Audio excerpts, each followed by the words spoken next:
వారంలో కుంభరాశి వారికి సూర్యుడు యోగిస్తున్నారు, కుజుడు యోగిస్తున్నాడు, బుధుడు యోగిస్తున్నారు, శుక్రుడు యోగిస్తున్నారు. 4 గ్రహాలు యోగిస్తున్నాయి. చాలా చాలా మంచి ఫలితాలు ఉంటాయి. ఇక్కడ ఏది నడుస్తుంది 2వ స్థానంలో. అయినా సరే మంచి ఫలితాలు ఉండే అవకాశం ఉంటది. చాలా చాలా ఆనందం అనేది ఉంటది. ఇక్కడ సప్తమాధిపతి అయిన సూర్యుడు ఇన్నాళ్ళు నీచపడ్డాడు. ఆయన తన మిత్రక్షేత్రం వృశ్చిక రాశిలోకి వస్తున్నాడు అనమాట. దీని మూలంగా మంచి ఫలితాలు ఉంటాయి. మీరు కనుక బ్రాహ్మణుడికి నవధాన్యాలు దానం చేస్తే కనుక బాగుంటది.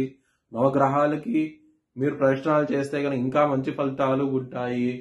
గురువారం రోజున ముఖ్యమైన పనులు స్టార్ట్ చేసి ఖచ్చితంగా విజయం సాధిస్తారు.